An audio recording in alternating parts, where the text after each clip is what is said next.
Vitajte pri sledovaní Bočista vlogu. Tentokrát vás vezmem na moje prvé zahraničné sústredenie, ktoré sa konalo v Taliansku. Na cestu sme vyrazili autom, ktoré nám poskytol Boris Klohna. Šoféroval Michal Kal, tréner kategórie BC3.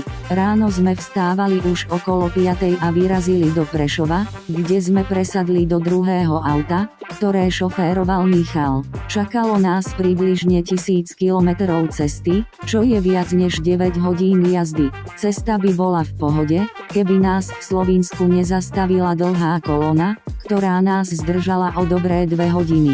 Do Talianska sme dorazili okolo 6 večer a išli sme sa ubytovať do hotela Bella Italia NF Village SRL. Tento hotel bol súčasťou veľkého športového centra, kde sme počas sústredenia trénovali. Tréningový program bol nasledovný. V pondelok sme mali 2 tréningy, v utorok 1, v stredu opäť 2 a vo štvrtok 1. Na tréningoch sme sa zameriavali na odbíjanie od žeka, prilepenie lopty k žekovi, dobíjanie lopty k žekovi a nakoniec sme si zahrali zápasy.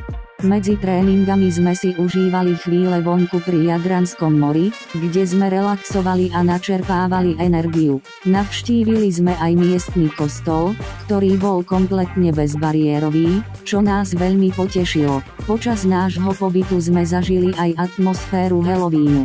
Deti chodili po okolí a zbierali sladkosti. Okrem toho dňa bolo mesto Lignano Sabbiadoro ako vyľudnené, okolité hotely v meste boli úplne prázdne. Tieto dni sme si naozaj užili a dovolím si tu povedať aj za môjho otca, hoci tu na mne nebolo vidieť.